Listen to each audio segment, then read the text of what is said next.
We are here with the Adelphi University men's lacrosse team following their 21-7 victory over the 5th-seeded Molloy University Lions. We are here with Braden Donnellan, Michael Dernan, and Reese Bauer.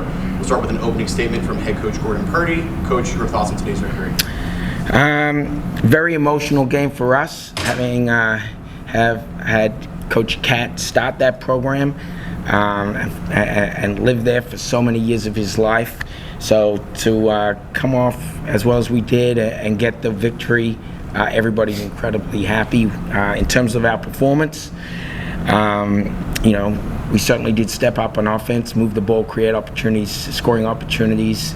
Didn't quite put the ball away early, but certainly come second half, we took care of what we had to. Michael, 6 goals from you today, 7th game of the season for the team with 20 or more goals. What does it say about not only your performance, but the offense as a whole? Yeah, I know my teammates, they're going to dodge, and when I cut, they're going to put the ball right in my stick. They got the hard part, I just got to do the easy part, and I know they're going to find me and just put the ball where I need it to be. Reese, Molloy came in hot, had the first couple of possessions, gave you guys a sweat. You in the game with 5 caused turnovers. What was the tone set on the defensive side of the ball? Honestly, just like the whole thing this entire year was just team defense. As long as we're talking and on the same page, we do what we need to do, get the ball on the ground. All right, looking ahead now, obviously you guys now have St. A's next up in your path next Sunday. Braden, in last year's semifinal game, you had a hat trick. What's the difference in attitude from last year to this year with the rematch? This year, they beat us once in the regular season, so we definitely want to get them this next game, show them that we're on top of them. All right, so we'll throw it back to Coach. Coach, this is the 3rd game against St. Nelson this season. Obviously, we all remember Michael's overtime goal in the NE10 championship. This is the first time that St. A's will come to your field since last year's game. So again, to you, what's the mentality for the team? Pretty much as it is. We need a good week of practice. We're going to win our practices and win the battles we're in all week. We're going to be prepared. We're going to, structure our practices around making sure that we improve those mistakes we made in the last game against them, and we're going to designate roles and maybe change those roles a little bit throughout the week, and so that when we hit the field here at home, we're going to look for a good start. Last time we went down, early, and I think we gave up 3 goals in 3 minutes. So it's real important to us that we come out of the box really well. And to, the confidence that we have right now, we're going to try to take that to the next game. So, George, you had said after the last game, I guess there were some defensive elements that you weren't happy with. How do you feel about your defensive performance today? Yeah, I think we gave up 3 goals in 3 quarters at one point before we made some subs and gave them some man-up opportunities, which they capitalized on. But our fundamental defensive matchups were great. Coach Volpe, we short-sticked it. I think somebody that was a really good player because we thought we could, and that matchup worked out perfectly. We gave Reese some roaming capabilities, and that's why I think you'll see him picking up the 5 caused turnovers, because his ability to read the play and get a jump is something that most defenders don't have. So, yeah, I'm really happy with those 3 quarters. Obviously, the last one, letting in a couple in the end there, we switched a lot of personnel, and I think that could have had an impact a little bit. For Braden, obviously this is a high-scoring sport, but when you have the 3rd quarter that you have, when you score 10 goals, just how much of a luxury is it to have that kind of offensive attack? It's really nice, and it takes a lot of pressure off the defensive side of the ball when we're able to push transition, score a lot of goals, and everyone's finishing the ball. And when we're playing team offense, that's what we do. And I guess the same question for Michael. Yeah, everyone starts finishing the ball, making the extra passes, playing as a team. It just starts flowing, and then we just keep rolling. I think just to jump in on top of that, we don't have that 10-goal 3rd period without Will Greaves winning as many faceoffs as he did and taking control of the middle. He's a student of the game, and he got better as the game went on. And he's certainly, received a game ball for his performance today.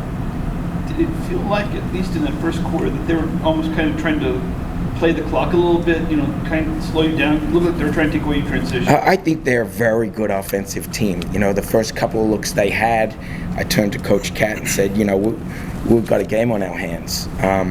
They were patient. They took high-quality shots as they have all year. They're well coached with, Coach Mack and Coach Dunn. It was a battle of coaches going at it. I've happened to know the coaches really well. And, I knew what we were in for, and they prepared their team as well as they could. And I think, we've got some boys that are extremely talented that over the course of the 4 quarters, some of that talent came through, and certainly some stops that were made. Dylan Renner, certainly played a great game. And, I think the ball was moving quicker than they may have seen it most of the season. And I think that challenge of their goalie trying and their defense trying to play catch up with some of the feeds that we were, this guy here on my left was making, I'm pretty sure that, they can't practice that. And so they weren't quite ready for that. Well, Coach, Michael, Reese, Braden, thank you guys so much, and we'll see you back here next week. Awesome. Thank you. Thank you, everybody. All right, we are here with the Molloy University men's lacrosse team following their 21-7 defeat to the top-seeded Adelphi Panthers. Here with head coach Bill Dunn, Christian Michaels, and Brian Green. We'll start with an opening statement from Coach. Coach, your thoughts on today's performance? We haven't played a team like Adelphi all year, and we knew we had our hands full. It's hard to judge their speed and their finesse on film. I've seen them in person. I knew that, but in practice it's hard to emulate what they do. Offensively, defensively. Having Renner in the goal, that definitely helps. We had chances early in the game and we didn't put the ball away, and thus the tone of the game changed at that point. And they have so many weapons offensively, it's hard just to shut one part of their game off.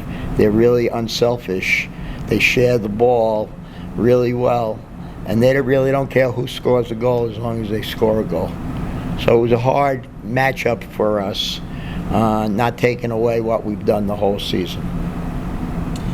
You guys came into this tournament as a high offensive team. Brian, your second consecutive hat trick, 5 goals in the ECC championship. What does it mean to you to finish the season so strong like this with a total of 11 goals, and what does that mean for the offense as a whole? Definitely a big statement, winning the first ECC at Molloy. So definitely leading the offense to that definitely helped us.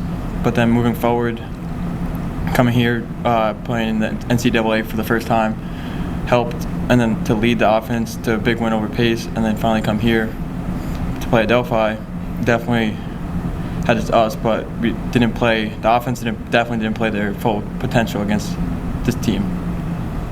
On that note, Coach, this is a historic postseason for you. First NCAA tournament appearance, and of course, first win earlier this week against Pace. What does it mean to you to reach this stage with your state of the program as it is now? I think we're ahead of schedule. I took over 4 years ago. We were really happy to be in the conference playoffs, which we've been the last 3 years. We were seeded second going into that tournament, so we got a home game, which definitely helps us. And we played Frostburg, who we had a 1-goal game with, and then we ended up beating them by 10, putting us into the conference finals with Mercy, and that was an overtime game, which we had played an overtime game against them a week earlier. So getting all this valuable experience in playoff lacrosse definitely has helped us moving into the first NCAA appearance by this program. So moving forward, we have the majority of the team back. We lose some very valuable seniors that have been with me anywhere from 4 years to 1 year. Okay, they're going to be really hard to replace, especially this guy sitting to my left, He's played a lot of lacrosse for us. I think he set the all-time minutes record today for a goalie as far as playing in Division II. Okay, so that's going to be hard, but with all the experience that we have gained, and I said this to the team when we met at the end, that, you know, there's nothing to hang our heads about. You know, we have a championship, we have NCAA appearances, we probably went against one of the, obviously the top 4 teams in Division II, if not the best, and now we have to get to that level.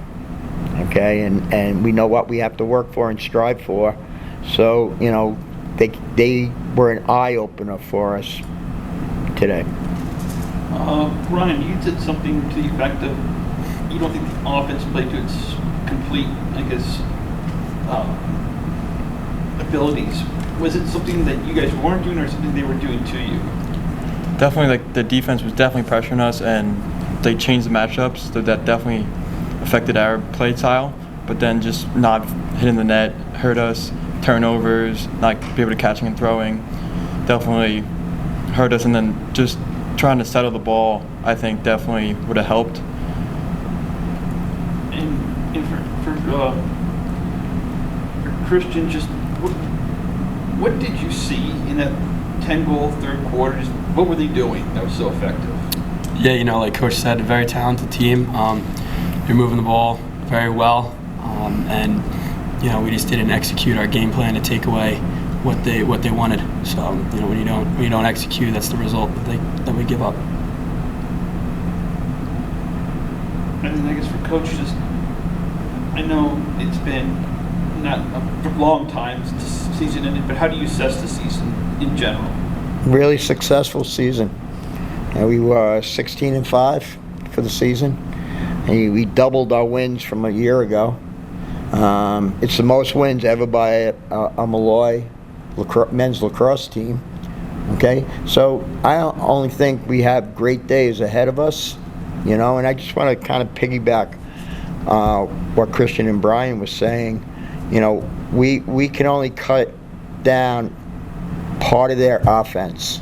They have so many weapons that they're unselfish and they share the ball, that if we cut off a few of their players, they're going to go to other players as well. All right, and I made an emphasis, and we didn't execute it great today, but we have to be strong from the inside out. The most dangerous players are the guys in front of the goal. Okay, and then we made some really bad mistakes in transition in the third quarter, which really hurt us.